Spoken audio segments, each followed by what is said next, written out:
Good morning all of you. आप हैं reader school YouTube channel पर। हम बात कर रहे थे रेजोनेंस की और उनके कुछ एग्जांपल्स डिस्कस कर रहे थे। टॉपिक था स्टेबिलिटी ऑफ रेजोनेंस, जिसमें हमने एक फ्लो चार्ट की बात की थी और कुछ एग्जांपल डिस्कस किए थे। कुछ एग्जांपल आज हम डिस्कस करेंगे, फिर टॉपिक को आगे लेके चलेंगे। क्लियर? फ्लो चार्ट को एक बार रिवाइज करवाते हैं। फ्लो चार्ट में क्या देखा था कि रेजोनेटिंग स्ट्रक्चर है, डिफरेंट टाइप की होंगी, कुछ चार्ज होंगी, कुछ अनचार्ज होंगे। क्लियर है?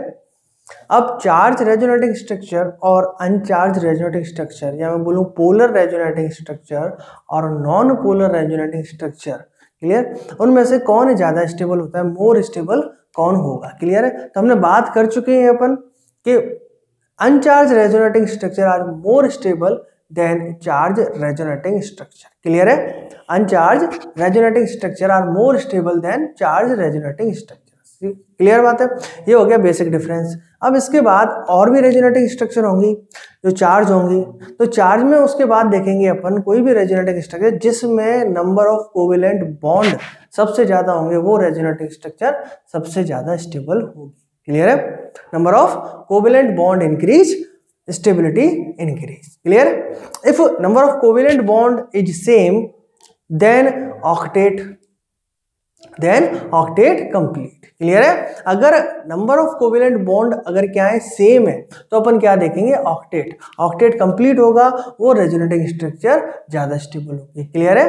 कब देखेंगे? जब number of covalent bond same हो। क्लियर? उसके बाद जाएंगे अपन चार्ज सेपरेशन पर। तो चार्ज सेपरेशन की जब अपन बात करेंगे तो अपन ने कल बात की थी कि चार्ज सेपरेशन में क्या होगा कि चार्ज सेपरेशन पॉजिटिव नेगेटिव जितना दूर होंगे, जितना डिस्टेंस में होंगे, उनमें अट्रैक्शन करने के लिए उतनी ही एनर्जी उनको क्या करनी पड़ेगी, रिलीज करनी पड़ेगी, जिससे क्या होगा, सिस्टम की पोटेंशियल एनर्जी इंक्रीज होगी और उसकी स्टेबिलिटी क्या हो जाएगी, डिक्रीज होगी। तो चार्ज सेपरेशन में पॉजिटिव नेगेटिव की जो डिस्टेंस है वो कैसी होनी चाहिए, लो होनी चाहिए, यानी कम होनी चाहिए। तो charge separation should be low. Clear है? अब बात करेंगे, अगर ये भी डिफरेंस हो गया तो आगे चलेंगे तो उसमें आएगा लाइक चार्जेस। लाइक चार्जेस की जब बात कर रहे हैं, यानी सेम चार्जेस में क्या होता है, रिपल्सन होता है। इसलिए अगर वो पास होंगे तो रिपल्सिव एनर्जी, उनको रिपेल करने के लिए जो एनर्जी रिलीज होगी वो बहुत ज्यादा होगी, और ज्यादा होगी तो पोटेंशियल एनर्जी क्या हो जाएगी, इंक्रीज हो जाएगी। तो स्टेबिलिटी क्या हो जाएगी, डिक्रीज हो जाएगी। सॉरी। क्लियर है? तो सेम चार्जेस या लाइक चार्जेस के लिए क्या होनी चाहिए, डिस्टेंस क्या होनी चाहिए, काफी ज्यादा होनी चाहिए। क्लियर है? ओके, हाई होनी चाहिए। अब बात करते हैं, जब चार्ज सेपरेशन हो गया, लाइक चार्जेस हो गया, फिर हम बात करेंगे मोर इलेक्ट्रोनेगेटिव एटम पर नेगेटिव चार्ज और लेस इलेक्ट्रोनेगेटिव एटम पर पॉजिटिव चार्ज होगा, वो रेजोनेटिंग स्ट्रक्चर ज्यादा स्टेबल होगी। सबसे एंड में ये देखना है, और कुछ एग्जांपल किए थे। आज एक और एग्जांपल चलते हैं अपन बात करते हैं फिनॉल की। किसकी बात करते हैं? फिनॉल की। तो पहले सबसे पहले अपन यहाँ पर फिनॉल की रेजोनेटिंग स्ट्रक्चर क्या करेंगे, ड्रॉ करेंगे। क्लियर है? फिनॉल की रेजोनेटिंग स्ट्रक्चर क्या करेंगे, ड्रॉ करेंगे। क्या करेंगे? फिनॉल की रेजोनेटिंग स्ट्रक्चर सबसे पहले अपन ड्रॉ करते हैं।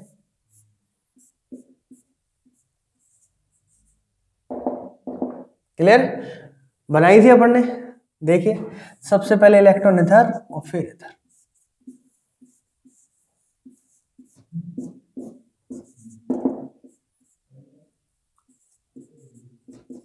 क्लियर?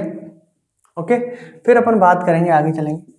ये इलेक्ट्रॉन इधर, वापस से ये इधर, क्या हो रहा है, इनमें कॉन्जुगेशन हो रहा है, डीलोकलाइजेशन हो रहा है। रेजोनेंस की सबसे पहली कंडीशन यही थी, delocalization of pi electrons. Clear?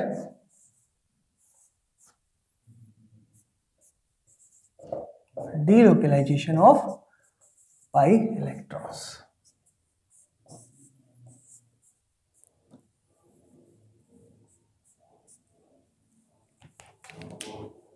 delocalization of pi electrons।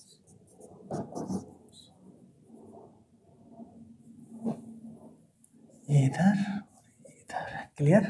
ये इधर, क्लियर? ये रेजोनेटिंग स्ट्रक्चर्स को first, second, third, fourth and fifth. Clear? ये हमने first, second, third, fourth, fifth resonating structure. अब इनमें हम देखेंगे सबसे पहले क्या देखेंगे, सबसे पहले देखेंगे कि इनमें से कौन सी रेजोनेटिंग स्ट्रक्चर चार्ज है, कौन सी रेजोनेटिंग स्ट्रक्चर अनचार्ज। क्लियर है? तो सबसे पहले देखते हैं अपन चार्ज रेजोनेटिंग स्ट्रक्चर और अनचार्ज रेजोनेटिंग स्ट्रक्चर, या मैं बोलूं पोलर रेजोनेटिंग स्ट्रक्चर या फिर non polar resonating structure. Clear? तो देखिए फर्स्ट में कोई भी चार्ज नहीं है, यानी फर्स्ट वन क्या है अपना अनचार्ज है, और देखिए फिफ्थ नंबर भी क्या है अनचार्ज है। बाकी देखिए ये भी चार्ज है, ये भी चार्ज है और ये भी चार्ज है। क्लियर?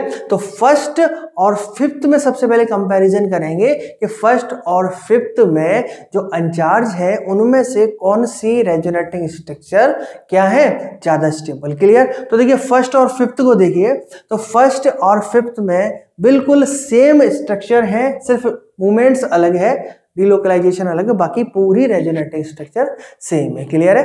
तो फर्स्ट इक्वल फिफ्थ। क्लियर है? दोनों ही कैसी हैं, ऑलमोस्ट इक्वल रेजोनेटिंग स्ट्रक्चर है। क्लियर है? तो दोनों ही कैसी हैं, इक्वल है किसकी स्टेबिलिटी में, दोनों की स्टेबिलिटी क्या है सेम है। अब बात करते हैं अपन चार्ज रेजोनेटिंग स्ट्रक्चर की। तो देखिए चार्ज रेजोनेटिंग स्ट्रक्चर में देखिए ये आ गई। क्लियर? अब चार्ज में जब मैंने बात की थी तो क्या देखेंगे, number of covalent bond. Clear? तो नंबर ऑफ कोवेलेंट बॉन्ड की बात करेंगे तो देखिए number of covalent bond ring में सेम है, दो, बाकी तो हाइड्रोजन क्लियर है, और इधर ऑक्सीजन पर भी डबल बॉन्ड है, यानी नंबर ऑफ कोवेलेंट बॉन्ड क्या है इक्वल है। नंबर ऑफ कोवेलेंट बॉन्ड क्या है इक्वल है। ठीक है? ऑक्टेट भी क्या है सबका इक्वल है। क्लियर है? Number of covalent bond equal हो गए, नंबर ऑफ ऑक्टेट भी क्या हो गया इक्वल हो गया। देन अपन क्या बोला था अपन ने, चार्ज सेपरेशन। क्या बोला था, चार्ज सेपरेशन। तो देखो चार्ज सेपरेशन है क्या यहाँ पे, देखो negative positive, negative positive, negative positive, बिल्कुल चार्ज सेपरेशन है यहाँ पे, यहाँ भूल गया मैं, चार्ज सेपरेशन यहाँ पर है। क्लियर है? तो देखिए चार्ज सेपरेशन में देखिए कैसा होना चाहिए, शुड बी लो। अपन ने क्या लिखा था, चार्ज सेपरेशन शुड बी लो। तो देखिए लो में देखिए यहाँ पर पॉजिटिव और नेगेटिव के बीच में कितने एटम्स है, 1 2 3 3 एटम्स है। यहाँ पर देखिए 1 2 3 4 5 एटम्स है, और यहाँ पर देखिए 1 2 3, यानी फोर्थ स्ट्रक्चर और सेकंड स्ट्रक्चर में चार्ज सेपरेशन इक्वल है। क्या है, फोर्थ में और सेकंड में चार्ज सेपरेशन इक्वल है। अब देखते हैं, तो इसका मतलब जो थर्ड है वो सबसे क्या होगी, लीस्ट स्टेबल हो गई। अब बात करते हैं अपन किसकी, सेकंड एंड फोर्थ की। किसकी बात कर रहे हैं, सेकंड एंड फोर्थ की। इन दोनों में देखते हैं अपन दोनों में से कौन सी रेजोनेटिंग स्ट्रक्चर ज्यादा स्टेबल है या फिर दोनों सेम है। क्लियर है? तो देखिए चार्ज सेपरेशन क्या हो गया, दोनों में सेम। तो लैग चार्जेस की बात करेंगे, लैग चार्जेस जाएंगे तो क्या होगा, लैग चार्जेस है ही नहीं। और उसके बाद अगर अपन जाते हैं किसमें, उसके बाद जाते हैं मोर इलेक्ट्रोनेगेटिव एटम पर नेगेटिव और लेस इलेक्ट्रोनेगेटिव एटम पर पॉजिटिव चार्ज होना चाहिए। तो दोनों में ही क्या है, मोर इलेक्ट्रोनेगेटिव एटम पर क्या है पॉजिटिव और लेस इलेक्ट्रोनेगेटिव एटम पर क्या है नेगेटिव चार्ज है। इसका मतलब दोनों ही रेजोनेटिंग स्ट्रक्चर क्या है, सेम है। तो second and fourth resonating structure है इक्वल, और ये आपकी रेजोनेटिंग स्ट्रक्चर स्टेबिलिटी का ऑर्डर है। फर्स्ट एंड फिफ्थ इक्वल है, सेकेंड एंड फोर्थ क्या है इक्वल है, और थर्ड क्या है सबसे लीस्ट स्टेबल रेजोनेटिंग स्ट्रक्चर है। क्लियर है? सेम ऐसे ही आप नाइट्रोबेंजीन का निकाल सकते हैं रेजोनेटिंग स्ट्रक्चर की स्टेबिलिटी, जो आप निकालोगे।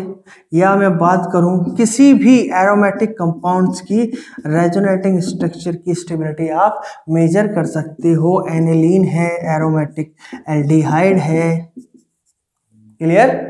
या मैं बात कर दूं क्लोरोबेंजीन है, कुछ भी हो, या हेलोजेंस है, कोई भी एरोमेटिक कंपाउंड्स है जिसमें बेंजीन रिंग है, उनकी रेजोनेटिंग स्ट्रक्चर क्या करना है, डिलोकलाइजेशन करना है, रेजोनेटिंग स्ट्रक्चर बनानी है।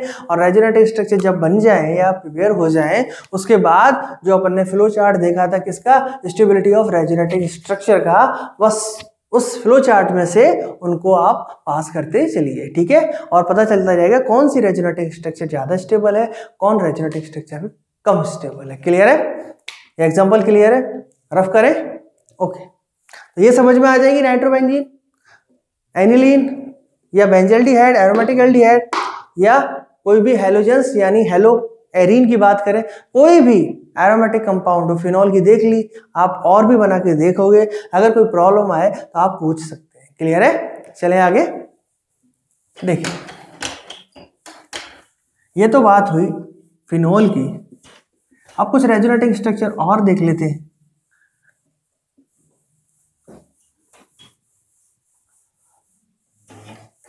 यहां से एक क्वेश्चन आता है आपके नीट और आईआईटी में, स्टेबिलिटी ऑफ रेजोनेटिंग स्ट्रक्चर में डिफरेंस कीजिए, which one is more stable.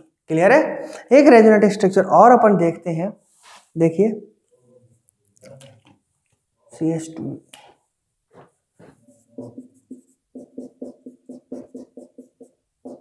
Positive negative, first. Second की बात करेंगे अपन, CH2 नेगेटिव।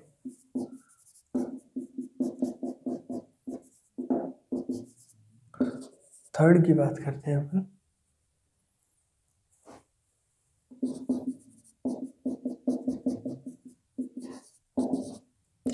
और अगर फोर्थ की बात करें अपन,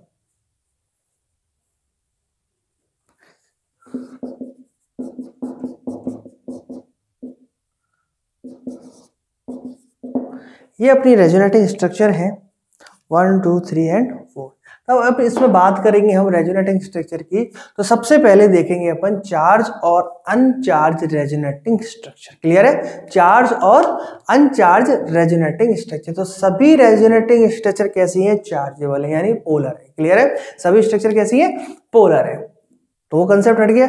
अब हम चार्ज रेजोनेटिंग स्ट्रक्चर में देखेंगे तो नंबर ऑफ कोवेलेंट बॉन्ड किस रेजोनेटिंग स्ट्रक्चर में ज्यादा है। क्लियर है? तो देखिए, नंबर ऑफ अगर कोवेलेंट बॉन्ड देखते हैं तो CH2 इक्वल है nitrogen double bond 4, double bond single bond 3, triple bond single bond 4, और ये यानी ये रेजोनेटिंग जो स्ट्रक्चर 3 है और फर्स्ट, इनमें क्या है? नंबर ऑफ कोवेलेंट बॉन्ड क्या है? सबसे ज्यादा है। नंबर ऑफ कोवेलेंट क्या है? सबसे ज्यादा है, यानी फर्स्ट और third are more stable than second and fourth. Clear है? ये क्लियर हो गया।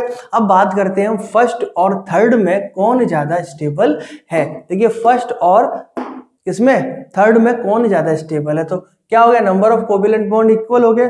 चले आगे, चार्ज सेपरेशन की बात करें तो चार्ज सेपरेशन देखो दोनों में इक्वल है। चार्ज सेपरेशन क्या है? दोनों में इक्वल है। एडजेसेंट कार्बन पर पॉजिटिव नेगेटिव है, एडजेसेंट कार्बन पर पॉजिटिव नेगेटिव है। क्लियर? चार्ज सेपरेशन क्या है? लो है, बट क्या है? इक्वल भी है। क्लियर? अब बात करते हैं लाइक चार्जेस की, तो लाइक चार्जेस दोनों में ही नहीं है। आगे चले तो क्या आता है? मोर इलेक्ट्रोनेगेटिव एटम पर negative charge, less electronegative atom पर पॉजिटिव चार्ज। तो देखिए, नाइट्रोजन पर पॉजिटिव इक्वल, बट यहां पर देखिए कार्बन पर नेगेटिव है और नाइट्रोजन पर नेगेटिव, और कार्बन और नाइट्रोजन में इलेक्ट्रोनेगेटिविटी किसकी ज्यादा होती है? आपको पता है, nitrogen are more electronegative than carbon. तो नाइट्रोजन पर क्या आना चाहिए? नेगेटिव चार्ज आना चाहिए, कार्बन पर पॉजिटिव चार्ज आना चाहिए, यानी दोनों पर नेगेटिव चार्ज है। तो नेगेटिव चार्ज सबसे ज्यादा स्टेबल कहां होगा? नाइट्रोजन पर। क्लियर है? More electronegative atom, negative charge, यानी first one is more stable than third. Clear? First resonating structure are more stable than third. Clear? अब बात करते हैं किसकी? इसकी सेकंड की और फोर्थ। क्लियर? तो सेकंड और फोर्थ में देखिए equal, number of covalent bond कैसे है? इक्वल। चार्ज सेपरेशन देखो इक्वल है। चार्ज सेपरेशन कैसा है? इक्वल। लाइक चार्जेस है नहीं। सेम वही कंसेप्ट आएगा, मोर इलेक्ट्रोनेगेटिव एटम पर नेगेटिव और लेस इलेक्ट्रोनेगेटिव एटम पर पॉजिटिव चार्ज। तो देखिए, मोर इलेक्ट्रोनेगेटिव एटम पर नेगेटिव चार्ज है, लेस इलेक्ट्रोनेगेटिव एटम पर पॉजिटिव चार्ज है, बट यहाँ देखिए लेस इलेक्ट्रोनेगेटिव एटम पर नेगेटिव चार्ज है और मोर इलेक्ट्रोनेगेटिव एटम पर क्या है? पॉजिटिव चार्ज, यानी this one is more stable. Clear? यानी second is more stable than fourth. Clear है? कैसे निकालते हैं stability of resonating structure? Clear है? एक एक एग्जांपल समझा दिया है, और भी कई एग्जांपल है जो आपकी नोट शीट नोट्स में मिल जाएंगे। क्लियर है?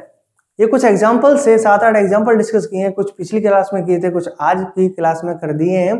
मतलब बेसिक यही है कि आपको स्टेबिलिटी ऑफ रेजोनेटिंग स्ट्रक्चर में से क्वेश्चन को नहीं छोड़ के आना है या नेगेटिव नहीं करना है। क्लियर है?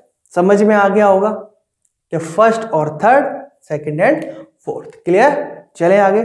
चल देखिए, अब हम बात करते हैं कुछ की पॉइंट्स की जो रेजोनेंस और किसमें, इंडक्टिव में काम आएंगे। किस में आएंगे?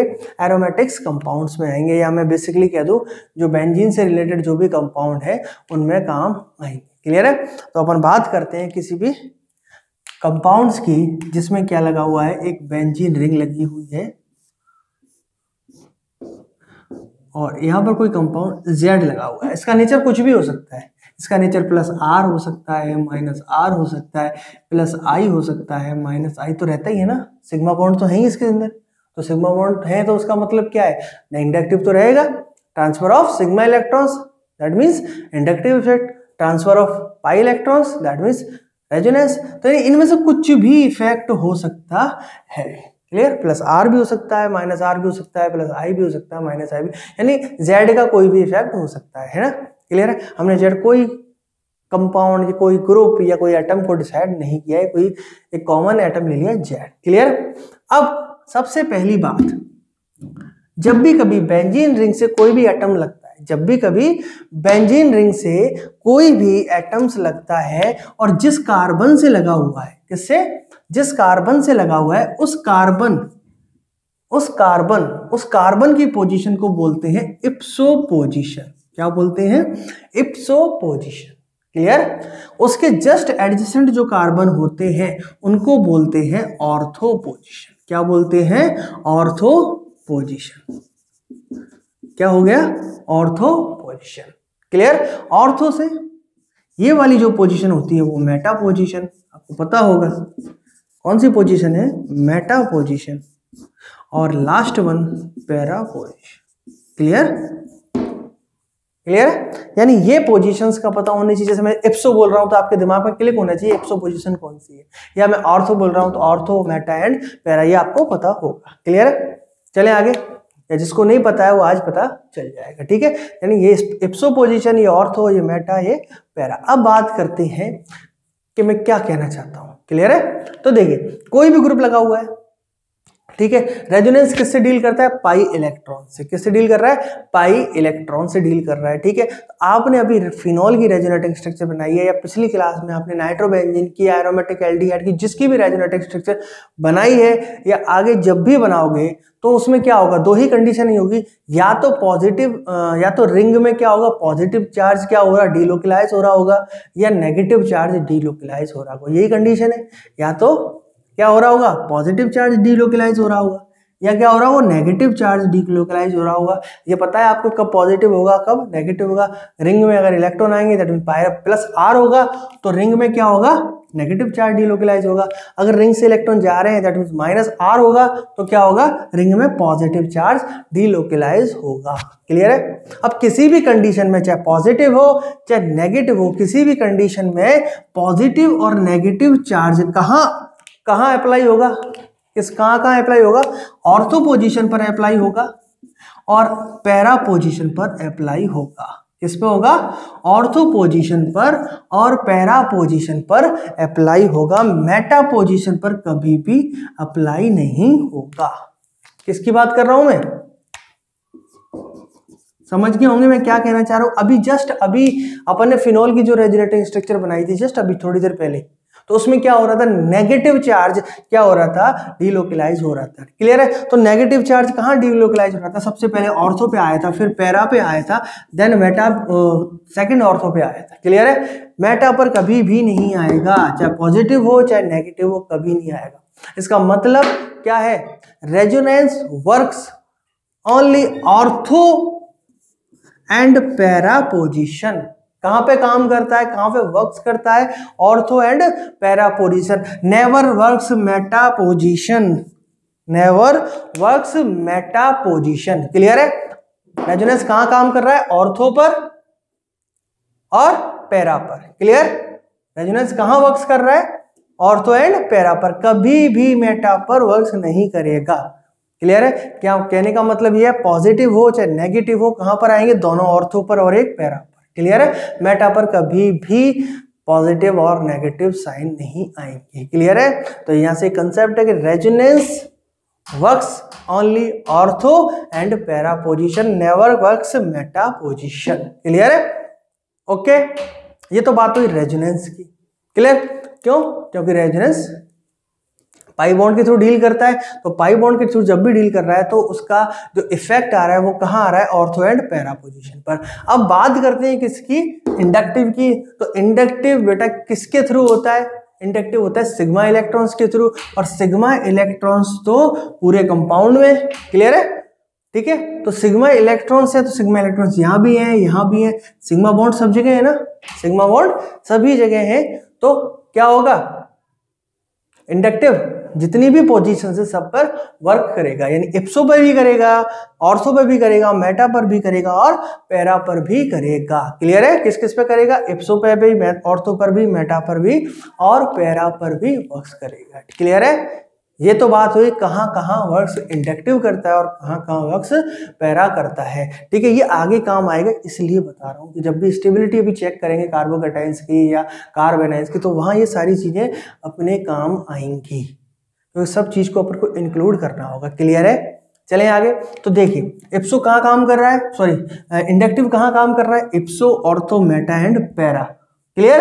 रेजोनेंस कहाँ काम कर रहा है? वर्क्स कर रहा है ऑर्थो एंड पैरा। क्लियर है? मेटा पर कभी भी वर्क नहीं करता। क्लियर है? अब बात आती है रेजोनेंस की या इंडक्टिव की, कि सबसे ज्यादा कहाँ वर्क्स करेगा। भाई इंडक्टिव में अपन ने पढ़ा था डिस्टेंस डिपेंडेंट होता है। क्लियर है? जैसे जैसे डिस्टेंस इंक्रीज होगी वैसे वैसे क्या होगा? इंडक्टिव का इफेक्ट कम होता जाएगा। क्लियर है? तो सबसे ज्यादा जैसे ये ग्रुप लगा हुआ है तो इंडक्टिव सबसे ज्यादा कहाँ काम आएगा या कहाँ वर्क करेगा या कहाँ उसका इफेक्ट सबसे ज्यादा होगा? सबसे पास वाले कार्बन पर, दैट मीन्स इप्सो कार्बन पर। क्लियर है? तो इप्सो कार्बन पर सबसे ज्यादा इफेक्ट होता है किसका? इंडक्टिव का। दैट उसके बाद में ऑर्थो पर, उसके बाद में मेटा पर और उसके बाद में पैरा पर होता है इंडक्टिव इफेक्ट। कुछ भी हो, चाहे प्लस आई हो चाहे माइनस आई हो, सबसे ज्यादा इफेक्ट कौन सी पोजीशन होगी? इफेक्ट कौन सी पोजीशन होगी? इप्सो होगी, उसके बाद ऑर्थो होगी, उसके बाद मेटा होगी, देन पैरा पोजीशन सबसे ज्यादा इफेक्ट करेगी किसको? इंडक्टिव। क्लियर है? ठीक है, अब बात करते हैं किसकी? रेजोनेंस की। तो रेजोनेंस चाहे ऑर्थो हो चाहे पैरा पोजीशन हो, सेम इंटेंसिटी के साथ में वर्क्स करता है। मैं कह दूंगा 50% यहाँ लग रहा है तो 50% यहाँ भी लगेगा। डिस्टेंस इंडिपेंडेंट होता है, हमने रेजोनेंस पढ़ा था वहां भी ये बात नहीं की थी। क्लियर? और यहाँ भी बात नहीं करेंगे। इंडक्टिव डिस्टेंस डिपेंडेंट होता है, सबसे ज्यादा उसका इफेक्ट इप्सो पर आता है, फिर ऑर्थो पर, फिर मेटा पर, देन पैरा पर आता है। बट बात करें अगर रेजोनेंस की, resonance works only ortho and para position with equal intensity. ये ध्यान रखना है इस बात को। क्लियर है? रेजोनेंस कहां वर्क करता है? Ortho and para position with equal intensity. और inductive all position works ipso, ortho, meta and para with different intensity. और ये क्या है? उसकी डिक्रीजिंग ऑर्डर। ये बात समझ में आई? क्लियर है? अगर ये बात समझ में आ रही है तो आगे के जो एग्जांपल्स हैं, जो अपन डील करेंगे जिन एग्जांपल से, वो सब एग्जांपल आपको बिल्कुल इजी तरीके से समझ में आ जाए। क्लियर है? चलूं आगे में? चले। ये तो बात हुई किसकी? कि रेजोनेंस कहाँ कहाँ और इंडक्टिव कहाँ कहाँ वर्क्स करता है। ये बात ध्यान रखना कि ऑर्थो पैरा में बार बार इस चीज को बोल रहा हूँ कि ऑर्थो और पैरा पर वर्क्स करता है, रेजोनेंस मेटा पर कभी भी वर्क्स नहीं करता। इंडक्टिव ऑल पोजीशन पर वर्क करता है। क्लियर है? विद डिफरेंट इंटेंसिटी, इप्सो पर सबसे ज्यादा, उसके बाद ऑर्थो, देन मेटा एंड सबसे लास्ट क्या है? Para position. क्लियर है? चलिए आगे। अब बात करते हैं अपन किसकी बात करें? एक एग्जांपल ले लेते हैं, या अपन एग्जांपल एक साथ लेंगे। अब बात करते हैं अपन हाइपर कॉन्जुगेशन की। किसकी? हाइपर कॉन्जुगेशन की। उसको भी कंसीडर कर लेते हैं, तो अपन सारे जो भी एग्जांपल हैं वो एक साथ आ जाएंगे। हाइपर कॉन्जुगेशन क्या है? हाइपर कॉन्जुगेशन क्या है बताइए, एक मिनट। हाइपर कॉन्जुगेशन की मैं बात कर रहा हूं।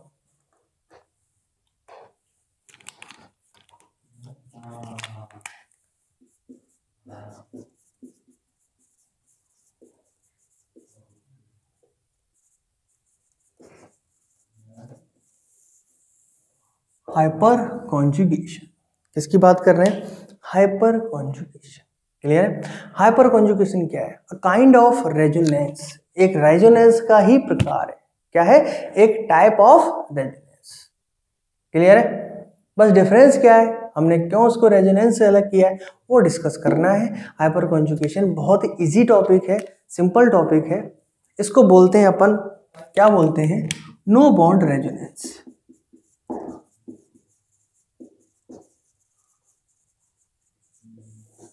इसको क्या बोलते हैं अपन? No bond resonance. क्या है, क्यों है, क्यों बोलते हैं, सारी चीजें अभी समझ में आएंगी जब हम इसको डिस्कस करेंगे। Hyper conjugation a type of resonance, clear है? क्लियर? उसके बाद अपन बात कर रहे हैं इसको क्या बोलते हैं? नो बॉन्ड रेजोनेंस, क्लियर है? अब सबसे पहली बात, हमने सबसे पहले बात की थी इंडक्टिव की, जो डील्स किससे करता है? सिग्मा इलेक्ट्रॉन से। फिर बात की अपन रेजोनेंस की, जो डील्स किससे करता है? पाई इलेक्ट्रॉन से। अब बात कर रहे हैं अपन किसकी?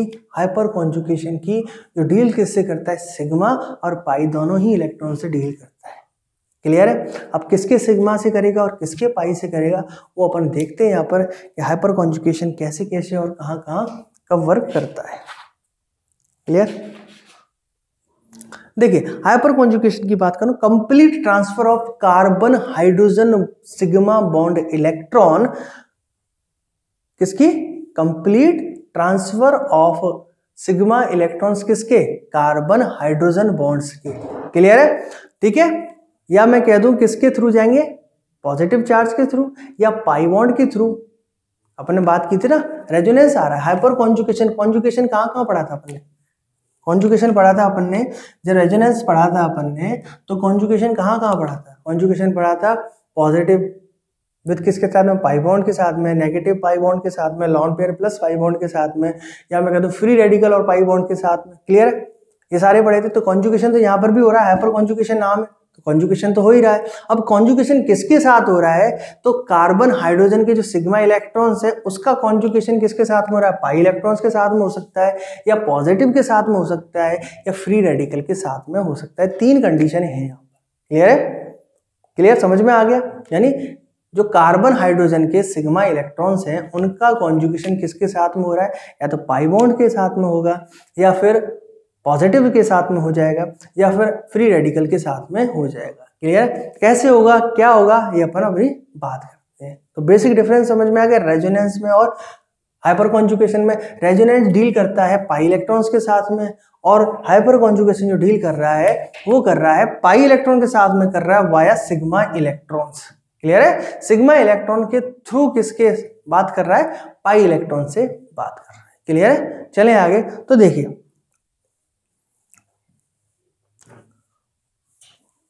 सिंपल सी हाइपर कॉन्जुगेशन की बात करता हूं। हाइपर कॉन्जुगेशन अगर हम बात करें टू टाइप से होता है। अगर हम बात करें हाइपर कॉन्जुगेशन की, क्लियर? तो देखिए, hyper conjugation sigma bonds plus P orbital, sigma bond plus P orbital, और अगर मैं बात करूं sigma bonds plus pi bonds,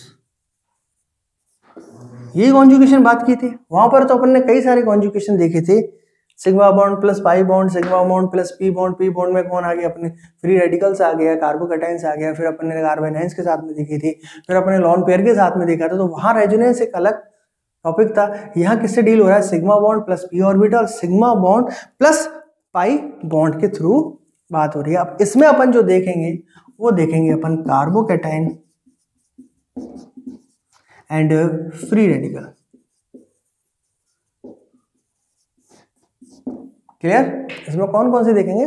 carbocation, free radical, और यहां अपन देखेंगे एल्कीन। क्या देखेंगे? एल्कीन देखेंगे। एल्कीन से क्या करेंगे, डील करेंगे। ठीक है, यहाँ पर अपन 3 टॉपिक पढ़ रहे हैं, कार्बोकैटायंस में हाइपर कॉन्जुगेशन, फ्री रेडिकल में हाइपर कॉन्जुगेशन और एल्कीन में हाइपर कॉन्जुगेशन। क्लियर है, सब आएगा समझ में धीरे धीरे। कैसे नो बॉन्ड रेजोनेंस बोल रहे हैं उसको, कैसे सिग्मा बॉन्ड के थ्रू पाई बॉन्ड में कॉन्जुगेशन होगा और किस तरीके से होगा। क्लियर है, चलें आगे। तो सबसे पहली हेडिंग बात करते हैं sigma bond plus P orbital या sigma bond with P orbital. Clear, देखिए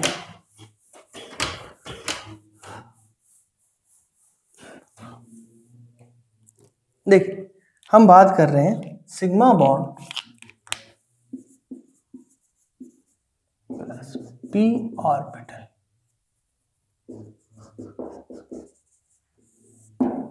sigma bond plus P orbital, और इसमें सबसे पहले जो एग्जांपल आता है वो अपना आता है कार्बोकैटायन।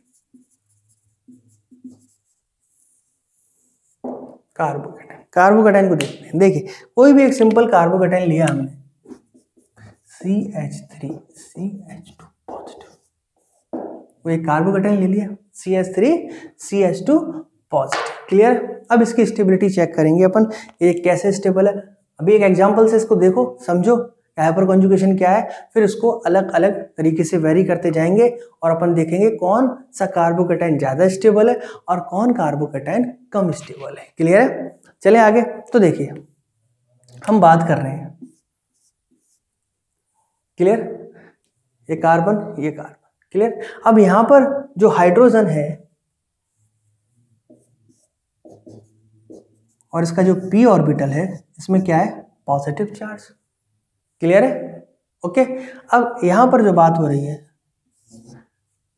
इसका पी ऑर्बिटल, इस कार्बन का कितने पी ऑर्बिटल होंगे, इसमें कितने हाइड्रोजन, सॉरी कितनी वैलेंसी होती है कार्बन की, 4 होती है। यहाँ पर 2 हाइड्रोजन और इसके पी ऑर्बिटल जो कि क्या है, वेकेंट है।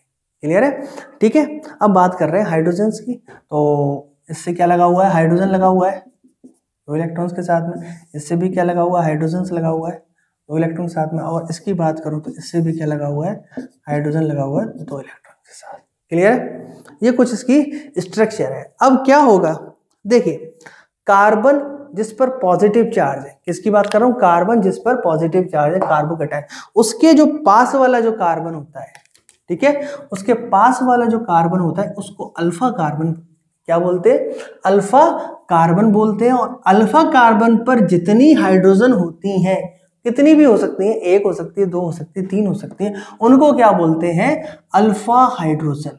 क्लियर, अल्फा कार्बन पर जो कौन सा अल्फा कार्बन होता है, बिल्कुल जिस पर पॉजिटिव चार्ज है, उसके एडजेसेंट कार्बन कितने भी हो सकते हैं। देखिए ये पॉजिटिव चार्ज, ये कार्बन, ये कार्बन, ये कार्बन, ये तीनों ही कैसे हैं, सभी क्या है, एक अल्फा कार्बन है। क्या है, अल्फा कार्बन है, और इन पर जो हाइड्रोजन लगी होगी वो कैसी है, अल्फा हाइड्रोजन है। क्लियर है, एक अल्फा कार्बन हो सकता है, 2 अल्फा कार्बन हो सकते हैं, 3 अल्फा कार्बन हो सकते हैं, या मैं कह दूं 1 अल्फा हाइड्रोजन हो सकती है, 2 अल्फा हाइड्रोजन हो सकते हैं, 3 अल्फा हाइड्रोजन। क्लियर है, ये समझ में आ गया कि अल्फा कार्बन कौन है और अल्फा हाइड्रोजन कौन है। क्लियर, अब क्या होगा, देखिए ये क्या करेगा, यहां से बॉन्ड ब्रेक करेगा, सिग्मा इलेक्ट्रॉन से कंप्लीट ट्रांसफर करेगा, किस पर, इस बॉन्ड के इलेक्ट्रॉन्स पर करेगा, क्योंकि यहां पर क्या है, डेफिशिएंसी है, तो ये क्या चाहेगा, इलेक्ट्रॉन से आएगा। तो क्या होगा, ये जो कार्बन हाइड्रोजन बॉन्ड है, ये जो कार्बन हाइड्रोजन बॉन्ड है, अगर मैं यहां बात करूं तो ये क्या करेगा, अपने कंप्लीट इलेक्ट्रॉन क्या करेगा, ट्रांसफर करेगा। क्लियर, जब कंप्लीट इलेक्ट्रॉन ट्रांसफर कर देगा, ये जब कंप्लीट इलेक्ट्रॉन ट्रांसफर कर देगा तो क्या होगा, यहां पर जैसे ही इसने कंप्लीट इलेक्ट्रॉन ट्रांसफर किए, ये carbon double bond, carbon hydrogen hydrogen, clear, hydrogen hydrogen, यहां पर डबल बॉन्ड आ गया। क्लियर, अब ये तो हाइड्रोजन बचे, इनको ऐसे लिख देते हैं। क्लियर, और इसके जो हाइड्रोजन है वो यहां रहेगा, क्योंकि इसने क्या कर दिया, अपने जो एक सिंगल बॉन्ड ही तो था, सिंगल बॉन्ड ही तो था, तो यहां से क्या हुआ, इस बॉन्ड के जो इलेक्ट्रॉन है पूरे कहां ट्रांसफर कर दिए, इस बॉन्ड पर, तो इनके बीच में बॉन्ड क्या हो गया, ब्रेक हो गया। ठीक है, अब क्या होगा, ये क्या होगा, एक टाइप का कॉन्जुगेशन बताया है, क्या बताया कि इस तरीके से भी क्या हो सकता है, कॉन्जुगेशन हो सकता है कि इसके सिग्मा इलेक्ट्रॉन्स कहाँ जा रहे हैं, इस पॉजिटिव चार्ज के साथ में क्या कर रहे हैं, कॉन्जुगेट हो रहे हैं। ठीक है, जैसे कॉन्जुगेशन हुआ पाई बॉन्ड आ गया और यहां से बॉन्ड का ब्रेक हो गया। क्लियर, इसलिए इसको क्या बोलते हैं, यहाँ पर कोई बॉन्ड नहीं है, नो बॉन्ड, क्या हो रहा है, रेजोनेंस। और इसलिए इसको क्या किया, रेजोनेंस से एक अलग टॉपिक में डिसाइड किया। क्लियर है, तो क्या हुआ, कोई भी बॉन्ड नहीं है, नो बॉन्ड, और क्या हो रहा है, एक रेजोनेंस हो रहा है, तो उसको क्या बोल दिया, नो बॉन्ड रेजोनेंस। क्लियर है। अब बात करते हैं, ये हाइड्रोजन गया, ये भी जा सकता है, ये भी जा सकता है, मतलब जितने अल्फा हाइड्रोजन होंगे, जितने अल्फा हाइड्रोजन होंगे उतने ही क्या होगी, नंबर ऑफ क्या होंगे, हाइपर कॉन्जुगेशन स्ट्रक्चर बनेंगे। क्लियर है, जितने ज्यादा क्या होंगे, अल्फा हाइड्रोजन होंगे 1 2 3, उतनी ही ज्यादा क्या होगी, नंबर ऑफ क्या होंगे, हाइपर कॉन्जुगेशन स्ट्रक्चर बनेंगे। क्लियर है, और क्या होगा, उतनी ही ज्यादा उस कंपाउंड की उस कंपाउंड की क्या होगी, स्टेबिलिटी होगी। क्यों, क्योंकि इस जो पॉजिटिव चार्ज को स्टेबलाइजेशन करने के लिए टाइम मिलेगा। 3 हाइड्रोजन है तो 3 बार स्टेबलाइजेशन होगा, 2 हाइड्रोजन होंगे तो 2 बार होगा, 1 हाइड्रोजन होगा तो 1 बार स्टेबलाइजेशन होगा। क्लियर है, तो जितने ज्यादा अल्फा हाइड्रोजन होंगे, अल्फा कार्बन पर अल्फा हाइड्रोजन होंगे, उतने ही ज्यादा हाइपर कॉन्जुगेशन स्ट्रक्चर बनेंगी, और जितनी ज्यादा हाइपर कॉन्जुगेशन स्ट्रक्चर बनेंगी उतनी ही ज्यादा उस कार्बन की क्या होगी, कार्बोकेटाइन की स्टेबिलिटी क्या होगी, इंक्रीज होगी। क्लियर है, चलें आगे। देखिए अपन बात कर रहे हैं हाइपर कॉन्जुगेशन की, तो यहां से क्या आता है, एक मिनट, ये चीज समझ में आ गई तो मैं लिख सकता हूं यहां पर कि नंबर ऑफ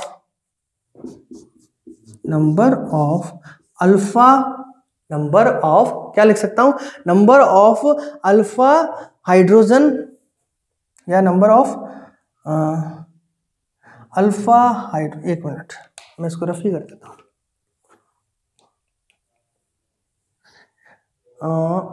एक minute, number of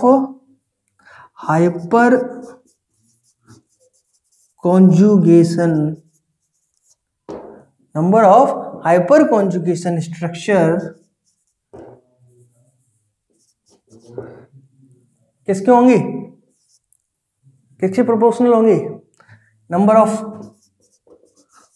alpha carbon hydrogen bond, number of alpha carbon hydrogen bond plus 1, number of alpha carbon hydrogen bond plus 1। देखिए समझा क्या हुआ, देखिए इस पर कितने अल्फा हाइड्रोजन है, 3। तो देखिए एक तो रेजोनेटिंग स्ट्रक्चर ये हुई, जैसे अपन ने फिनोल में जो भी किया था, तो एक तो फिनोल है ही, उसके बाद जो भी रेजोनेटिंग स्ट्रक्चर आ रही है वो भी तो इंक्लूड होंगी, तो फिनोल भी इंक्लूड होगा, तो टोटल मिला के कितनी हुई थी, उसकी 5 रेजोनेटिंग स्ट्रक्चर हुई थी। यहाँ पर देखो कितनी हाइपर कॉन्जुगेशन स्ट्रक्चर होंगी, एक तो ये होगी, एक इस हाइड्रोजन की होगी 2, एक इसकी होगी 3 और एक इसकी होगी 4, यानी यहाँ पर कितनी हाइपर कॉन्जुगेशन स्ट्रक्चर बनेंगी, 4। तो हमने क्या बोला है, कितने अल्फा हाइड्रोजन है, 3, तो क्या है, number of hyper conjugation structure proportional किसके है, number of alpha carbon hydrogen bonds के, कितने हैं, 3 प्लस 1 1, तो कितने भी हो, 6 होंगे तो कितनी होगी, 7 हाइपर कॉन्जुगेशन स्ट्रक्चर होंगी। एक अल्फा हाइड्रोजन होगा तो कितनी होंगी, 2 हाइपर कॉन्जुगेशन स्ट्रक्चर होंगी। क्लियर है, उसमें एक जोड़ देना है, ये बात समझ में आई, यानी जितने ज्यादा अल्फा कार्बन होंगे या जितने अल्फा कार्बन होंगे उससे एक ज्यादा उसकी हाइपर कॉन्जुगेशन स्ट्रक्चर बनेगी। क्लियर है, ये बात समझ में आई। चलो इसको रफ करते हैं।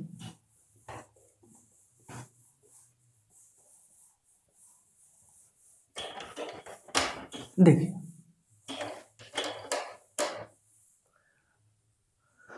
अब बात करते हैं फ्री रेडिकल की। देखिए सेम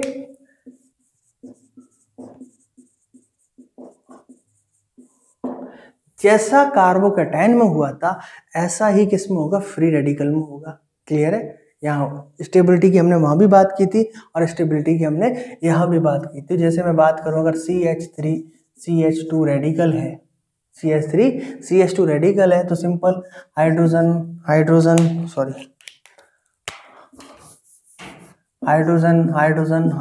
कार्बन कार्बन कार्बन, यहाँ पर हाइड्रोजन और यहाँ पर फ्री रेडिकल। तो क्या होगा, हाइड्रोजन हाइड्रोजन हाइड्रोजन